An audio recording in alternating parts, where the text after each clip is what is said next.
Hello, everyone. Thank you for joining us on The Show Must Go Online. Today's guest is Alexandra Silber. How are you doing today? I'm so good. Thank you for having me.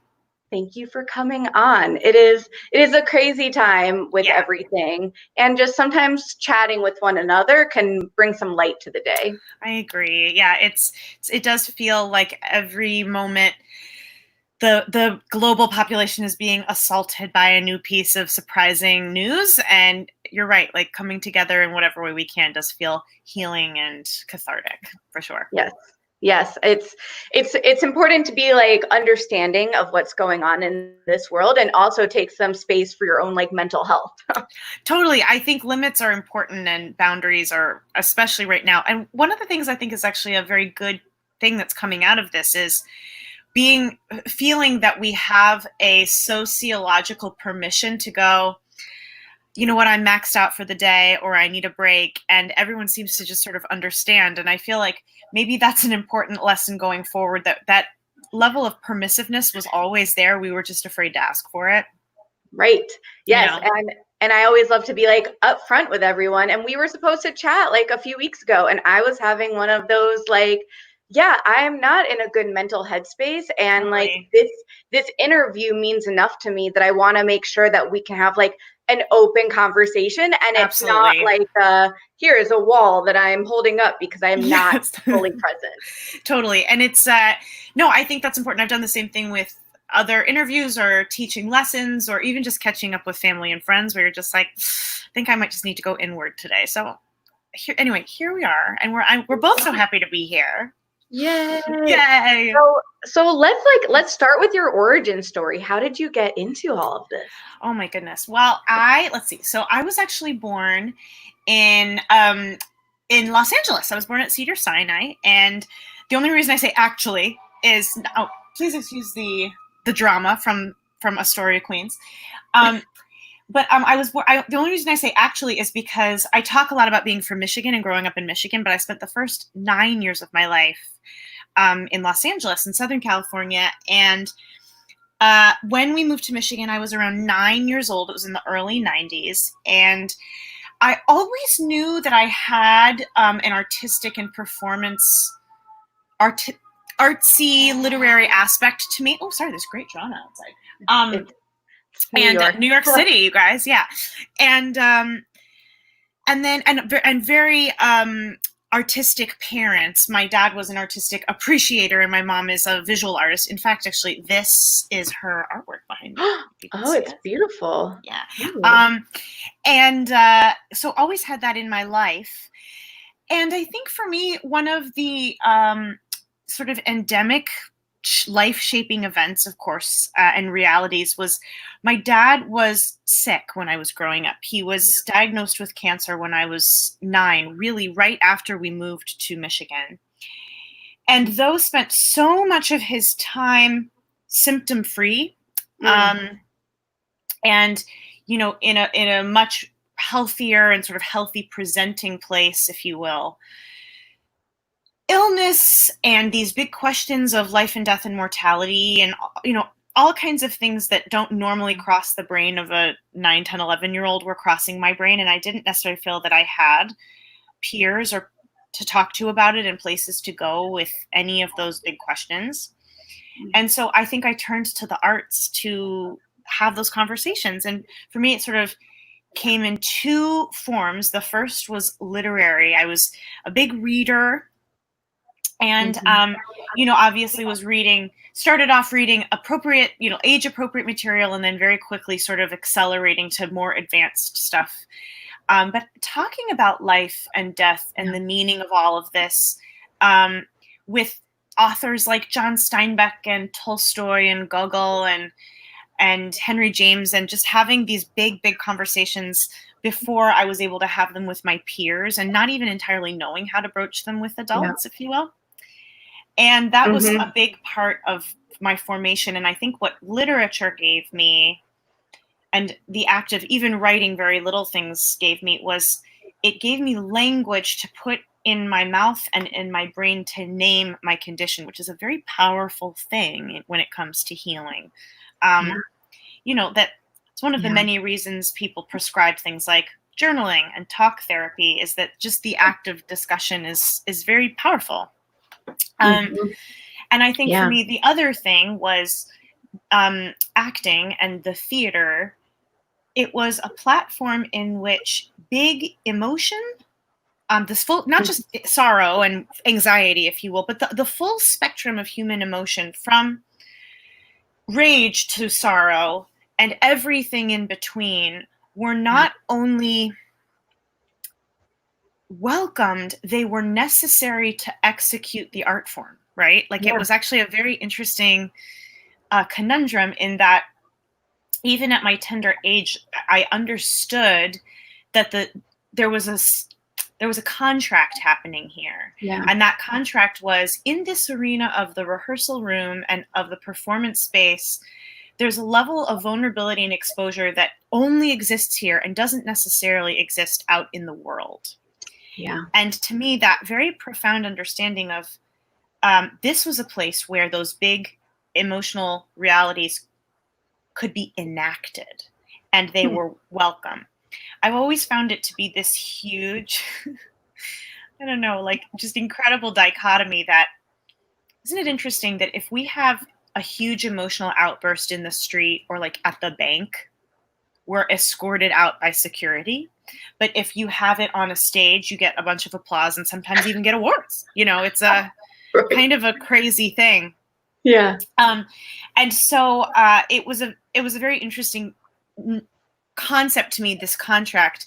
And I wouldn't say that I necessarily had all of this language and insight as a young person. I just knew that it was profound. And I knew that I wanted to sort of keep walking in this direction, and that expression was very important to me.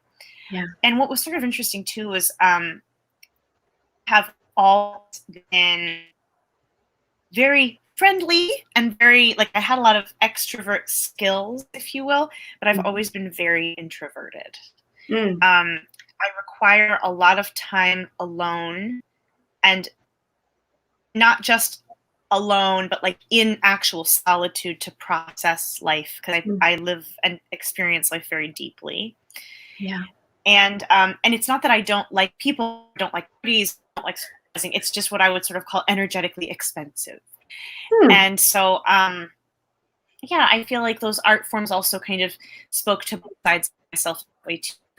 That theater was a very social art form, and a very that really had to be created and consumed socially, and literature spoke to the other side, where it's created and consumed in solitude. And so I sort of walked forward in that way, and was so fortunate to be able to enact these things in ballet class, to school plays, to private lessons in certain areas. And eventually I ended up going to Interlochen Arts Camp, which is a performing and visual arts and creative writing summer camp in Northern Michigan. And they also have a year-long academy for 9th grade through post-grad, 1 year after senior year.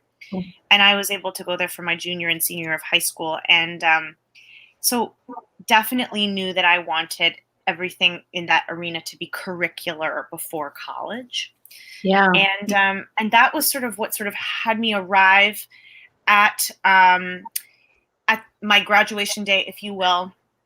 And about 9 weeks after I graduated in June, and about 3 months later, my dad did eventually pass away, sadly, when I was just 18. And that sort of created a new trajectory of my life. But that's my origin story, if you will, and in brief. It's these huge moments that are so difficult. How you kind of handle and see where that takes you in life really does kind of like enforce what's going to happen later on. And completely. Grief and anxiety and so many of those emotions. I've watched a few of your other interviews, and it's been really interesting to like hear this story and how you then went abroad. And how do you find that, like, being here in the US versus like abroad, how they like look at these type of situations? That's a great question. Some of it is wrapped up in tons and tons of history, preconceived notion, in the way that certain cultures deal with emotion, etc. I have found I have found that there definitely is a different approach to very strong emotion in the United Kingdom. And for those of you who, I know that you know, but for those of you who do not know my story, I took the year off from life, if you will, and certainly from attempting to go to college, particularly for acting, where it's like, let's dig deeply into your biggest emotions. And I took the year off and regrouped a little bit. And actually that year off, in and around surrounding the actual passing of my dad is actually what my second book is about, White Hot Grief Parade. It discusses very, very directly this notion of grief and of the aftermath of grief in all of its depth and in all of its humor and all the colors that you sort of don't expect to get in a grief memoir, if you will. But I found that I experienced almost every emotion that exists in that year. And it's also a huge testament to my incredible mother and my best friends at the time. But I took that year off to regroup and sort of assess what I was going to do next. What do you do? What does one do? I mean, I think this is true of a lot of us, particularly in this moment. What does one do when the thing that you have been afraid of occurring your entire existence finally occurs, right? Yeah. And what does one do? And I think that was a huge universal discovery for me, is that like in every culture, in every language, in every time period, we all fear losing someone we love. And it had happened to me, and I was still sort of breathing. You know, it wasn't that I was necessarily like thriving, but I was breathing. I was alive. And I can't believe that this occurred to me at 18. I look at 18-year-olds now and I'm like, you're a child. But at the time I thought I was like so together, as we all do when we're 18 years old, right? Yeah. And I had this very huge realization where I thought to myself, I could either curl up and die myself, or in the face of this travesty and this loss, I could really, really live. Yeah. And I wanted to have this massive adventure. Yeah. So I did something crazy, the short, condensed version of how I found it and everything. But I ended up moving to Glasgow and going to the Royal Conservatoire of Scotland in Glasgow for my undergraduate degree. And it began my experience in the UK, not only training in Scotland, but then a career in London in the West End for quite a few years. To answer your question, though, about emotion, I do think that there is a cultural reality that is true of many Western cultures, but there's something about Britain in particular that does have to do with, it's not a total denial of the existence of emotion. It has to do with overtly and directly expressing it, particularly with others. There's a great, but this isn't distinct to Britain. This does also occur in America. After all, we are a country founded by Puritans, but I think there was definitely something about the overt display of emotion and a stoicism that was implemented in me. And I learned a really crucial lesson that, of course, I only learned in hindsight, which I think a lot of people that experience grief, trauma, sometimes people that experience abuse or huge adversities, if you will, or adverse environments before they have the wherewithal and the mental maturity to fully process it. I find that this is what happened to me, that I learned to model mature and socially acceptable behavior. That I was like, I can see that what you expect of me, I'm speaking to some random person, right? Like, I can see that what you expect of me, adults, the country of Great Britain, everybody that's putting all of this pressure on me to succeed and become myself and not let my dad down, et cetera, et cetera. I can see that the expectation that society has of me is that I'm a brave little soldier, right? That I have a stiff upper lip and I don't reveal my, I don't break, I don't reveal my sorrow. Maybe I do that privately, but I certainly don't talk about it and I don't share it. And I learned that that behavior got rewarded. And I think a lot of children do, right? I think a lot of children go, oh, this is an unsafe environment. If I learn to be small and I learn to not take up any space, this abusive person will not come after me, or I'll get rewards, whatever it may be. And I think the big lesson that I learned from that is, as I really did come into my full adulthood and out of my, what is now in the 21st century sort of an extended adolescence, mature behavior is not maturity. And Ooh. that I believe fiercely that experiencing emotion at its fullest capacity, obviously in appropriate circumstances, but in the privacy of your home, with your nearest and dearest loved ones, with people with whom you feel safe and cherished, it is important to let the emotion truly take us over so that it doesn't rule us. And by which I mean, I was actually just reading about this. There's scientific evidence. It's an amazing piece, amazing essay written by a neuro researcher called The Lifespan of an Emotion. And in it, she has measured that the life of an emotion lasts exactly 90 seconds from the moment that we have an inkling to it fully fully hitting its apex, cresting, and then diminishing. Wow. And if you think about it, it isn't a huge amount of time to experience that level of intense discomfort, whether it be rage or sorrow or anything in between. Yeah. And yet we spend decades of our lives avoiding that 90 seconds. Isn't that incredible? That is so fascinating. I've never thought of it as like a timing type thing. Or I know. Wow. And I've been researching it recently just because of recent news and going, yeah, I'm looking at the protests in Minneapolis and all of the things in the news that are so upsetting, and going, I think I need to fully allow myself to feel all of the things about this for 90 seconds so that I'm not doing things to avoid feeling this. I'm not, comfort eating or numbing out with Netflix or whatever it may be. And I've done it multiple times. It really works. I highly encourage it. But I think that was what I learned, that behaving as if you have fully processed your emotions doesn't mean you have. Right. And so what's really amazing is that on the other side of fully feeling your feelings, of really metabolizing them is the language I would use, and incorporating them into the truth of who you are, that behavior that you once modeled becomes your actual truth, and it's no longer an act, And after many, many, many years of suffering and pretending and running and all sorts of things, all internally, while achieving a lot of things, I think I finally arrived at a place of really, really great and well-earned peace. Yeah. And speaking of the achievement thing, by the way, to any of you out there who might be watching this going, but you did so well and you achieved so many things, I would also just add, achievement does not equal turning out okay. Sometimes we busy ourselves with work and adding things to our resume in order to convince ourselves that we are okay, and we're not. Right.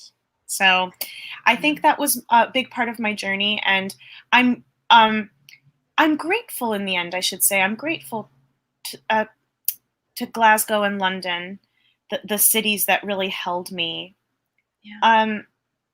because they held me and buoyed me in some of the worst times of my life. And whatever lessons I may have learned there, sociologically is one thing, but in individual lifelong friends, I felt held and I felt seen, and I was able to, moment by moment, not perfectly, but in every interaction, heal myself.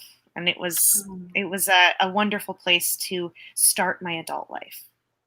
Well, I'm so happy to hear that you did have that opportunity to feel your feelings and let it out and let it in and all the things, right? Once you start to live your truth, then you can breathe, right? You can see the world through so many more colors. Oh yeah, it's freeing. And I think the other thing people don't always, I think a lot of people live in fear that the full spectrum of their truth is going to be this really ugly, huge monster. And for some people it might be, you know, I'm not here to judge that, but I also think that some people simply live in fear, and I know I did, of just being seen, you know, of being truly seen. And that just comes from like a very simple, like unzipping of the sternum and exposure of your heart. Just, I think the huge difference between like, you know, I can sit here and go, well, my dad died and I moved to Scotland. Like that's a book report.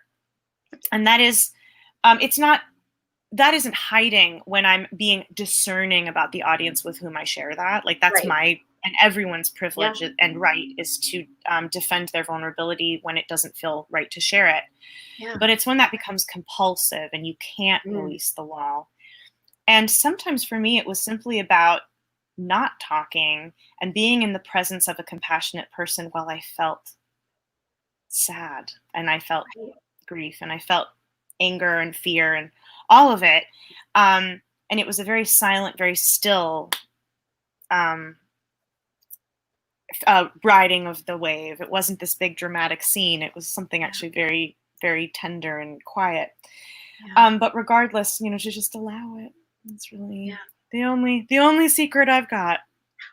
But yeah, sometimes having friends just listen to you, right? Like that is so powerful that sometimes you don't need an answer. Sometimes you don't want an answer. You just want to know that you're not alone and that someone else can like empathize with you. That is so powerful. Completely. And I think as a, for anyone out there that also might be like a support of somebody who's currently in a place of agony or pain or even just daily discomfort, always check to make sure that you, when you are supporting them, are not trying to heal your discomfort.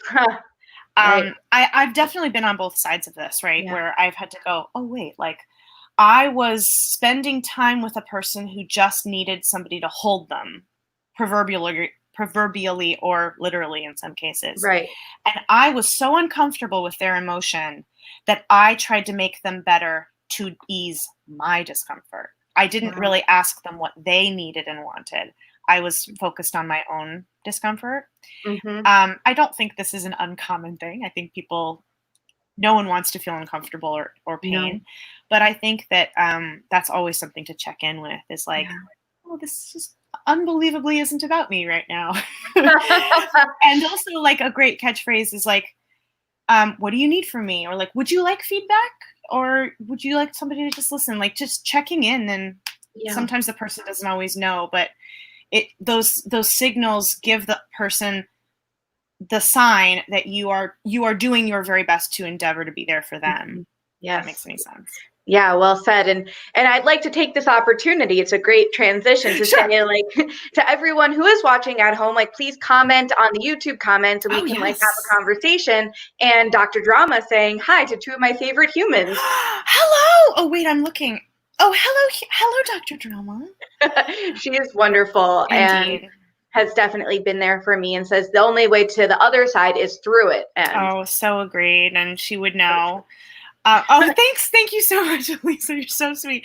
No, it's such a I don't know. I feel like it's a privilege and it's an honor to be on the other side of it, of any kind of adversity. And, you know, and that's the other thing, like I think for a long time, I also bore guilt that I didn't have it as bad as other people. And it's in the end, it isn't an adversity or an oppression contest. You know, I think trying to make connections about how we are similar and ways in which you go, you know, I don't know your pain exactly, but I know pain and I'm here and I want to learn.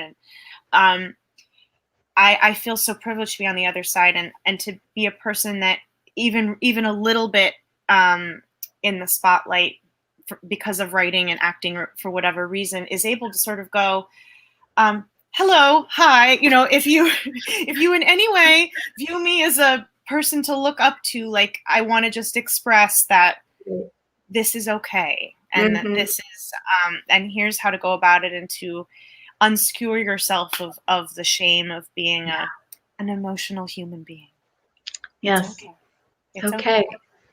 And so much of theater and your favorite artists, like being emotional, like you were saying. I was just thinking of, I was watching your video when you were in Kiss Me Kate, when you were singing I Hate Men. Oh, yes. And like that is such a song, right? Where you're like, you're singing these beautiful like soprano notes, but then you're also like, I hate. I know. It's really interesting that you bring that particular role up, because I was just talking about this the other day. They often say, actually, Dr. Drama, maybe you can weigh in here on this, that they often say that when human beings get squeezed or cornered or emotionally pressured in some way, they have a myriad of responses, but really only two main instincts. And it has to do with being in the anger camp and being in the sorrow camp. And it obviously takes many, many different forms and colors and intensities, but I tend to be a sorrow person. Like if someone yells at me or does wrong by me, I will cry, right? And there are other people that go, oh, if that happened to me, I would just scream, I'd get self-righteous, I'd get defensive. And that's someone in the anger camp. What was so incredible about Lily Vanessy, and of course Catherine in Kiss Me Kate, was that of course she is she's like the ultimate angry woman, right? In a way. And of course, like what about her vulnerabilities make her deal with life through anger? It was such a syntax, like I had to completely rewire my ability to empathize with her and understand her. And she taught me so much, but especially about just how, if anything, the mythology and the sociological vilification of angry women, right? And that like an angry woman is a shrew, Taming of the Shrew, right? An angry woman is dramatic, but the same qualities in a man would make him strong and impassioned and have values. And it's just a completely different set of rules. So I found it really, really liberating and exciting. And I really do hope, I was quite young when I played her. I really hope I get another chance to do it, because there's like more to say, And P.S., I think I was more nervous to do that production broadcast than I've ever been to do anything in show business, because it was like live on BBC, not just in front of the 6,000 people at Royal Albert Hall, but like on television on Christmas Day. And I remember one of my best friends, Bobby, who actually used to be an actor, Bobby Steggert, who's now a social worker, speaking of psychology. Nice. He came to visit me. And he was in the audience, and he was he was obviously in one of the house seats that they gave me, like a house seat. And he said, I looked up all the way up to the top tier of the theater. And he goes, I don't know if those dots up there are human beings in seats, or if that's the building's decoration. That's how far away these people are. That's how many people might be here. And I remember thinking, that's a lot of people. But yeah, so I was probably so like shell shocked from doing it that I would love to do another go at it, so I can just be awake for it. Do you know what I mean? I very much do.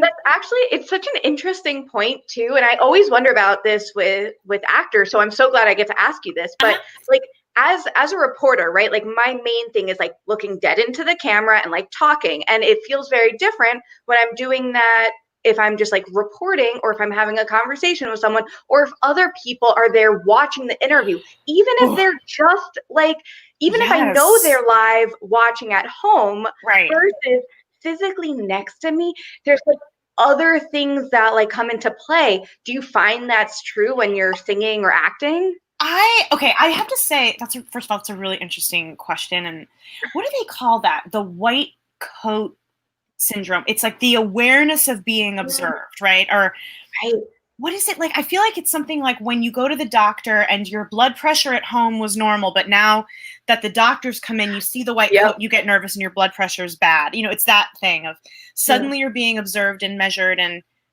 you are different because of the knowledge that you're being observed. I find that as a theater actor, I have gotten used to, how do I say this? I talk about this a lot when I'm teaching. Gotten used to the concept of how to allow a character to sort of almost like do a rental car, if you will. Like Here you are. I am the car. You may use this vehicle, all its gas mileage. Like you can use this body, its psychology, its heart, its soul, its voice, all my limbs for the next couple of hours to tell your story, right? Mm-hmm. And never losing track of the fact that like you have to be aware in case something goes wrong, or safety, or like if something goes wrong in the audience, or there's an earthquake or whatever. Like you're not like, you know, psychologically losing yourself. But how I think what that really means is how can you tell yourself as Al the actor to just be and just respond on behalf of the character. And part of that is also acknowledging, and yet another sort of bizarre contract we have in the theater, if you think about it, is that like, it really is sort of nuts. The contract is this: I, the actor, am going to pretend to be another person on this stage for between 60 and 100 and something minutes, right? Right. I'm going to be up here for, you know, let's say 3 hours maximum. And you in that time are going to pretend that I'm a real person, and I'm going to pretend that I'm a real person, even though both of us know that we're not, that this is a story. And then at the end of that time, we will conclude that contract and mark the ending of that contract being over by clapping. Like, it's crazy. Like, I mean, it's really nuts. And someone once asked me about the difference between acting and lying. And after I like took a deep breath, the difference is that contract, right? Yeah. The difference is that when you're lying to someone, there's no contract. There's one way. Yes, you are deceiving them that something is the truth. And when you are acting, everyone is under the same assumption that this is not deception, this is pretend, which is very different, right? Yeah. They are in on the contract. But all of which is to say that part of that training includes the knowledge of being observed. I think the big difference for me there's a couple of things to say. Yeah. When you're being filmed, you start to think about different things like, are my teeth weird? Like, right. Do I look like, you know, like if it would be as if even somebody as close as your like life partner were standing up, like examining the exact nature of how clogged your pores are or whatever, like it would be weird no matter what. You're just being observed in a much more intense and different lens. But there's something also I should just say about having a piece of theater, which by its very nature is supposed to have a distance, a theatricality, a fourth wall. Having that filmed live doesn't feel the same as theater. And so that to me made me incredibly conscious. And I should say though that everything that we rehearsed about it was rehearsed with the knowledge that it was going to be filmed. So I was able throughout the process to incorporate that, but it still doesn't change the fact that you're like, on Broadway, 1,700 people watch me live. Tonight, 39 million people are watching me live. You know, it doesn't change that, right? And you're sort of like, well, still live theater, and don't read the comments. Like, you know what I mean? Like, what are you going to do? So, do not. Just like let go and do your best and serve the character. And like, I always try to humble myself in the way that, like, I say, it wasn't that a casting director or director chose me. It's that like Lily Vanessa chose me, Seidel chose me, Amalia chose me, and like she chose me to tell her story tonight. And so I don't want to let her down. Yeah. You know, it's not about me and my talent and how I look. It's about making sure her story gets told. Amazing. And that's, once again, I feel like you, without even knowing you do it, you just perfectly transition things. Thank you. It's so amazing. And speaking of a story getting told, by being in Fiddler on the Roof and then furthering that story into a book, like that is so amazing. That, you know, to act is amazing, to write a book is amazing, and to connect those two worlds and to really make people feel like this is a story that you are so passionate with and that you have a deep connection with. Like, you are a great person to tell this story. Oh, thank you. That's such a lovely thing to say, first of all. You know, it's interesting. After Anatevka, which, for those of you who don't know, is a continuation, if you will, a continuation specifically of Hodel and Perchik from Fiddler on the Roof's story. Hodel is Tevye's second eldest daughter, the one who falls in love with the socialist, you know, socialist-leaning political activist Perchik, and what happens when he is sent to Siberia for his political activities and she goes to join him. And so many people know the song Far From the Home I Love. And I got to play Huddle in the 2007-8 revival in the West End. And we had done it out of town first. So over the course from top to tail, the entire experience was 2 years and change. A huge moment and a very long time to be serving a single character. And I think for me, like, the big question for a lot of people is like, what about Huddle like captivated you? Like, why did it become so important? And it's taken me a long time to sort of realize that, but now I sort of see the parallels that, when I was talking earlier about the grief experience and what Great Britain sort of gave me. And I think one of the things that I deeply felt was that I had a responsibility to not just my dad, but to my mom and to every teacher I'd ever had and to anyone who'd ever believed in me or contributed any amount of energy into me actualizing as an artist, but also sort of fulfilling a kind of destiny, I guess, Yeah. I didn't want to let my grief and my sorrow crush that. And I suppose that's what I meant when I said earlier, I could have curled up and died too. I think that's what I meant, that I would have capitulated and given up on my dreams. Not only for myself, but for everybody that ever cared about me and invested in me.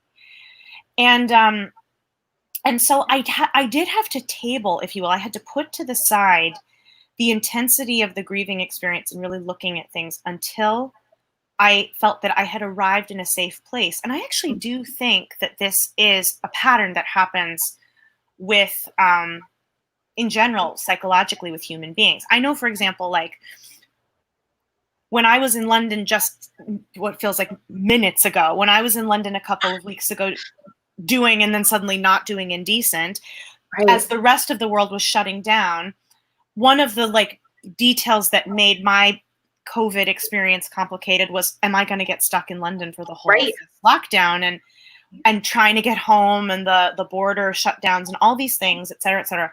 And I just was flooded with adrenaline and like flooded with cortisol and a bunch of panic chemicals and was completely even keeled and totally stoic.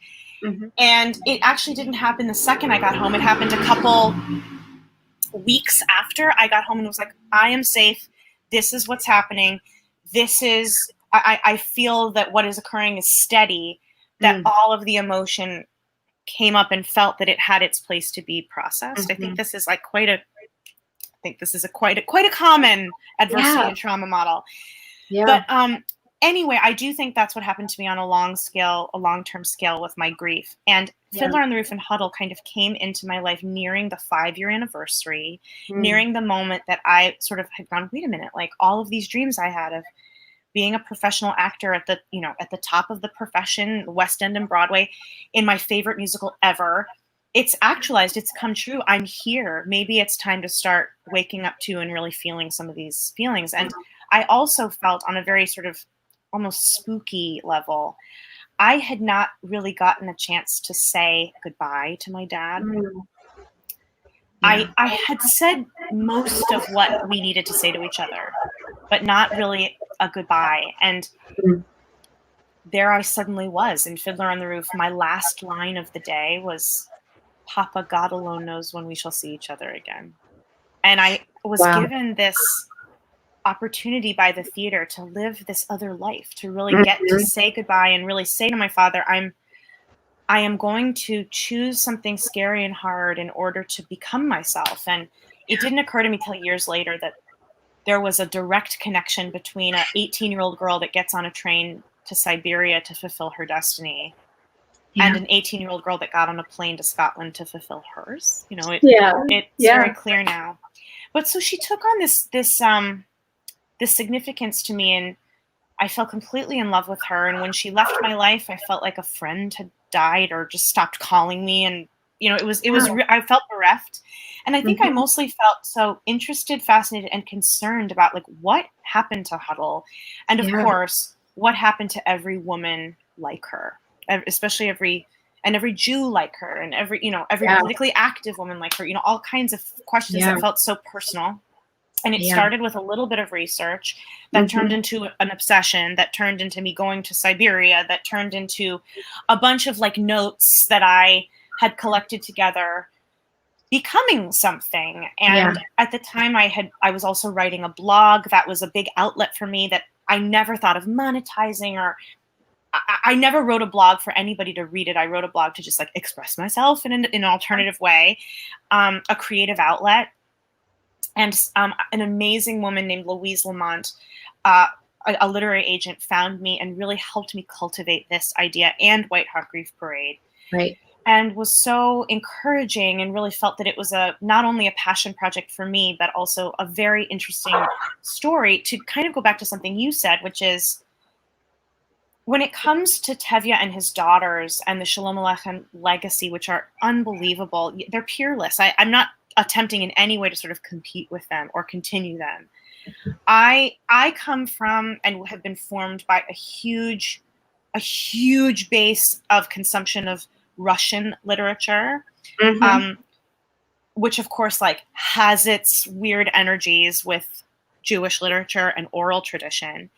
But I wanted to write something that really felt like a sweeping, romantic piece of historical literature, mixed with and married with the oral tradition of the Jewish tradition that is so dear to me and to so many people. So I always sort of say it's like Fiddler on the Roof meets Dr. Zhivago. It's a very a handoff, if you will.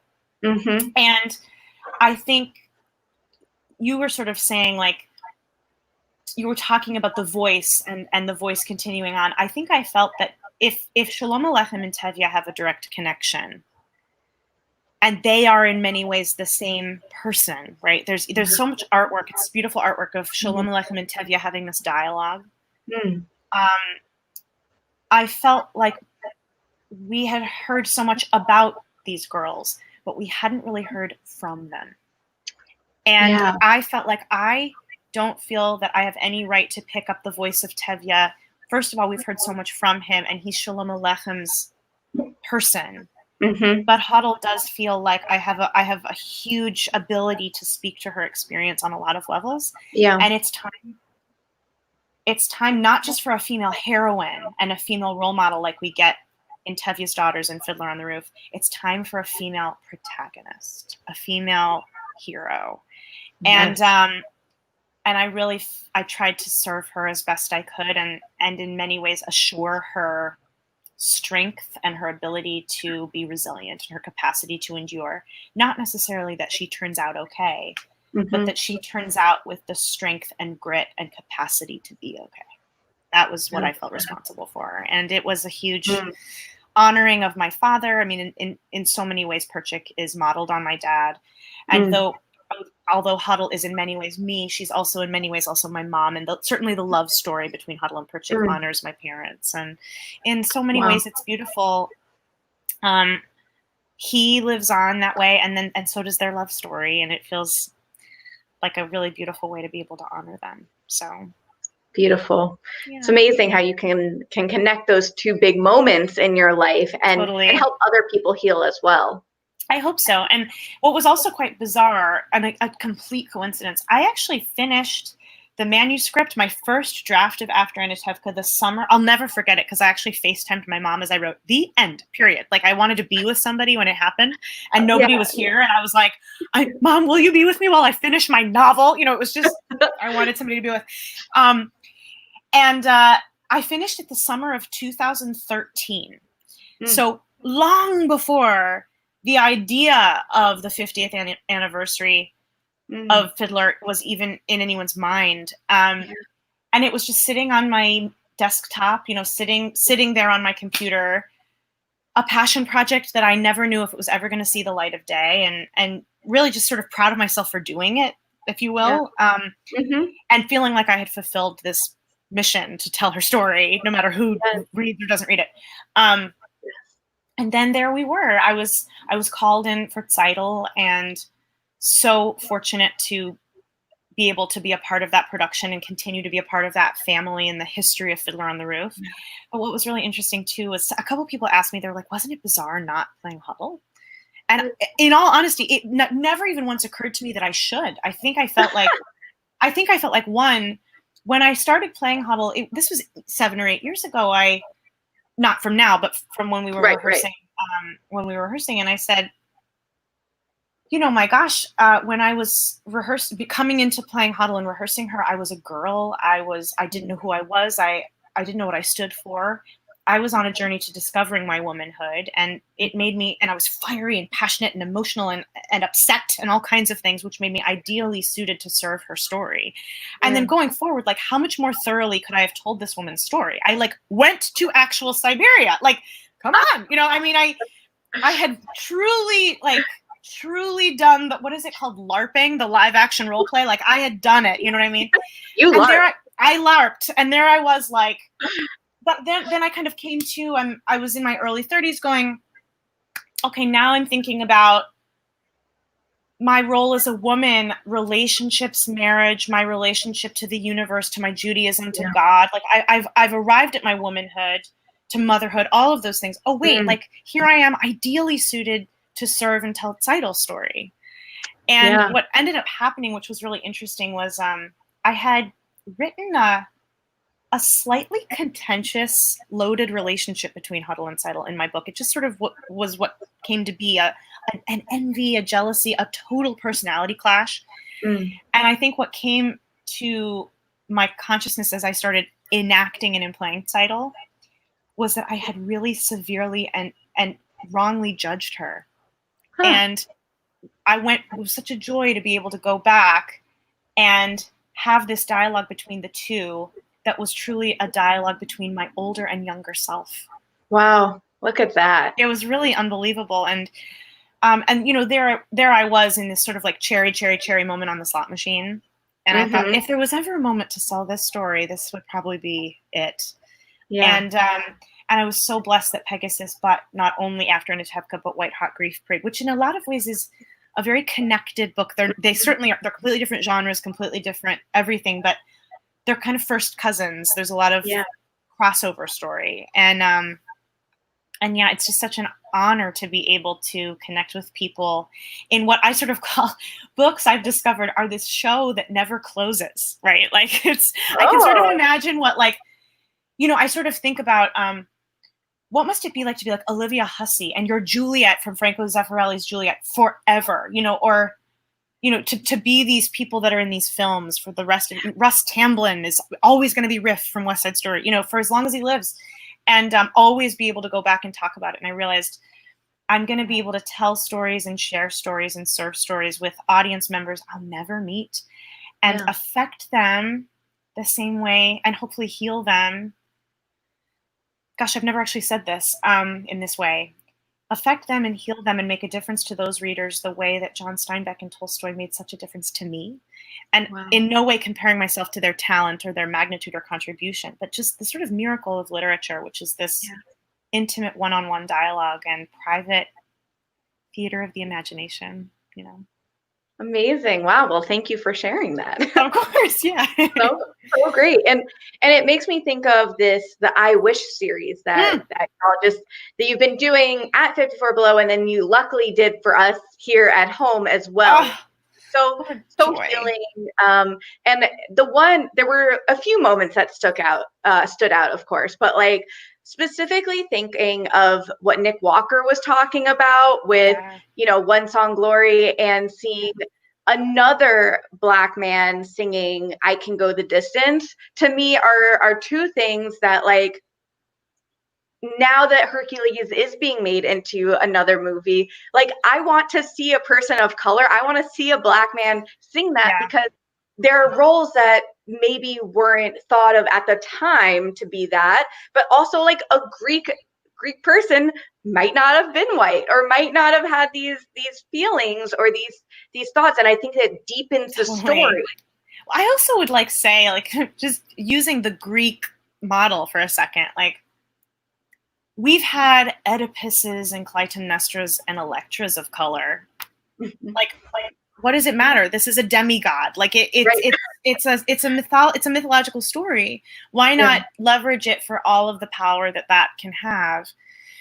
I have to say, one of the things that was really powerful, and especially in light of the last couple of days of news and everything, powerful about Nick Walker's story of a camp counselor sort of saying that Roger is not a Black character, and therefore he, as a Black actor, could not sing One Song Glory in this talent show.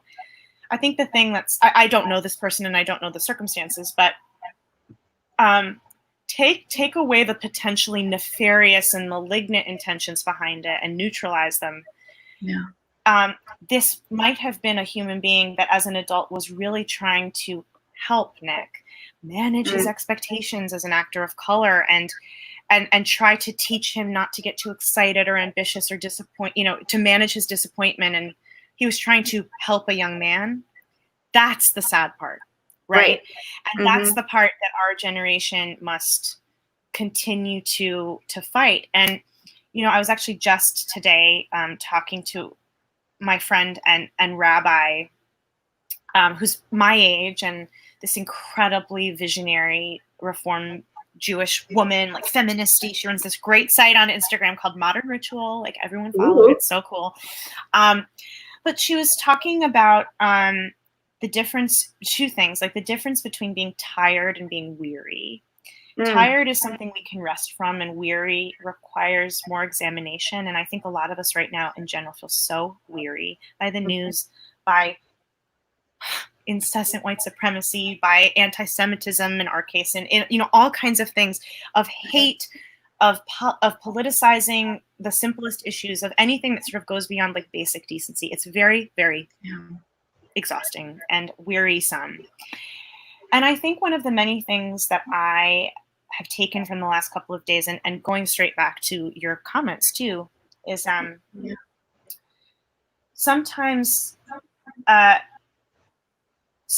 our fight comes in the form of experiencing 90 seconds of profound discomfort as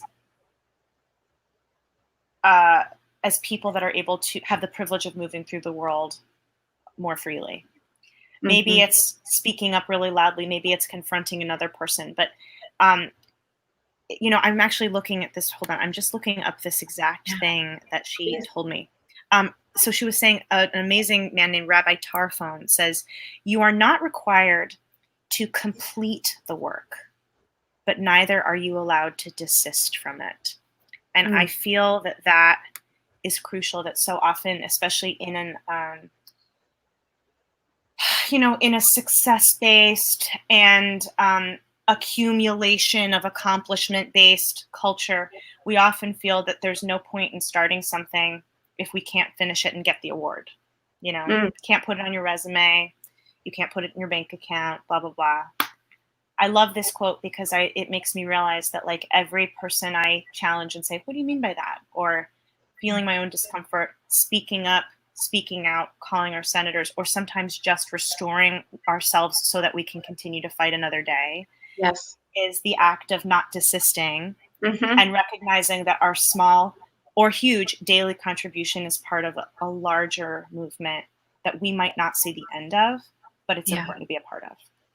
Yes. We must go the distance, if you will. Yes, we must. I've listened to that song so much, especially last year. I had moved from Texas to New York to pursue my dreams of being a theater reporter and starting bwaySHO. And there were moments where I would just like sing to myself, this is where I'm meant to be. Yeah. Right. Like, just hearing that was like, yes. And so that song and that show is very meaningful. I love it. My boyfriend sings it to my cat a lot. I don't really know Let's talk about your cat. Okay. With very little encouragement, I will discuss my famous cat. My cat. In fact, let me just quickly get her. One moment, please. Yeah. Pause. This is all about just like drama. Here we go. Stand by, y'all. It's totally worth it. World. This is Tatiana Angela Lansbury Romanov. Yes. Short. Or if you're in the social media business, you can follow along at I Feel Kitty. Oh, isn't she precious? Okay, bye. You may kiss her paw. Okay, bye. Yes. Tati is a star, as you can see. She's a cross between like the most nurturing Florence Nightingale and Miss Piggy, you know, just a diva. Yes. No, you know, a couple years ago, I found her in Union Square, and she had given birth to 5 kittens, and apparently she was this great mama, and she really picked me. You know, they always say, right, you don't really pick your animal, they totally pick you. Yeah. And she did, and demanded I take her home. And she changed my life. I think I was at a point in my life where I felt, I don't know if anyone's ever felt this or if you identify with this feeling of like, I don't know where in my schedule, in my heart, in my life, I'm going to find the energy, time, or resources to love something. Like, I wanted love. I had so much love to give, but I had filled the voids in my life with things, and I was busy, you know, like I just didn't know how I was going to make space. And what was so amazing about Tati was in her steadfast and not at all bratty, like her steadfast way, she demanded that I find space. And then like went about building a Tati-shaped extension on my heart, if you will. And has just enriched my life in ways that I couldn't even imagine. And I think in a lot of ways, like thawed me and made me feel possible to be loved by another person. And when I sort of look back at the timeline of it, I'm like, oh, that's right. Okay. In this year Tati came into my life. And then in this year, I finally allowed myself to like be seen and loved and like a, you know, in a real mature way. And yeah, she's just my absolute star. And she gives great photo. And I Feel Kitty, which I can't believe I definitely got at the beginning of Twitter, the beginning of Instagram. Is pictures of Tati with showbiz captions. And I highly recommend it because it's my passion project. So follow my cat. I will. Yes. No, I wanted to definitely talk about Tati because I have this amazing dog, Slim, and he is just like the cutest thing. And when we go on walks and when we cuddle on the couch, like he finds a way that like even if the world feels too much, that he like looks into your eyes. And like in our case, he just like licks my face and it's just like, I'm here for you. I love you. Thank you for feeding me and taking care of me. I know. I also think, I don't know about you, like my Tati in oh my God, right now she's giving such cuteness. But Tati in quarantine has also been like my great teacher. This thing of, you know, suddenly the whole world stopped and all of us were like, what do we do? And I think the lesson I got from Tati is you don't do anything. You be. Right? Like you be. And I would get all nervous and be like, Tati, am I supposed to be achieving? Am I supposed to be making? Am I supposed to be creating content? And I don't know. And she was like, unless it's content for me, human, you are not supposed to be making, doing, achieving anything. And same thing of going like, I feel like having a snack. Tati, what would you do? And she'd be like she'd zap into my head. Are you hungry? Then eat. If you are not hungry, then do not eat. Or I'd be like, I want to take a 6th nap. And she's like, taking 6 naps a day is all I do, human. I am tired and I sleep. Like, just I mean, in all seriousness, like, yeah, like my little Buddha. Absolutely encouraging me to be rather than to do, to be a human being and not a human doing. All taught to me by Tati. Great. Thank you, Tati. Thank you for those wise words. Thank you, Tati. Exactly. So I want to be conscious of your time. I do. Thank you. I appreciate you coming on so very much.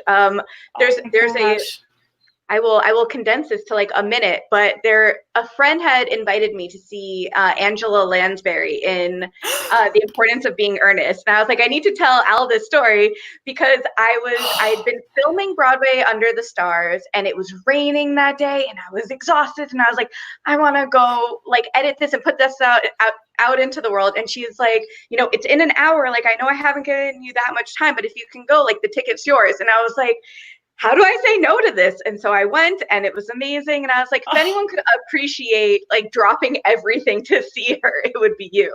It is definitely me. I mean, she's my only idol. I think I love her for so many reasons, but I think above all that she's a woman of such integrity and kindness and class. And above all, like, at every stage of her life and her development, she, with such grace and humility, asked herself how she could transform herself and keep serving and keep going.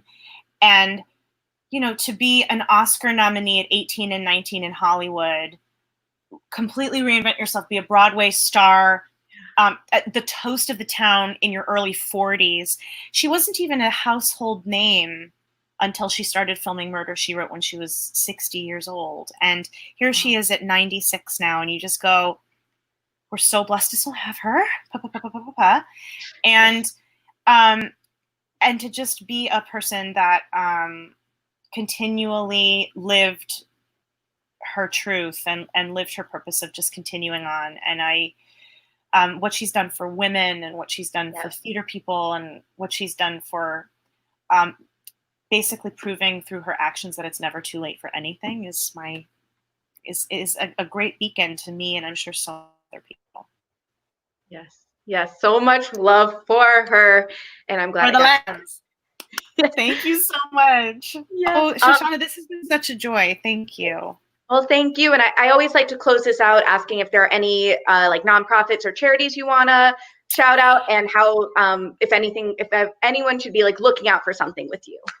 Thank you. I'm a really, really, right now, I'm just like going hard on the Actors Fund. I have been helped by the Actors Fund myself. I talk about it, we didn't talk about it today, but have benefited so much in the past as a person that has a chronic illness. They've been very, very, very supportive of me, and in many, many ways, not just in directly helping me get the care that I need.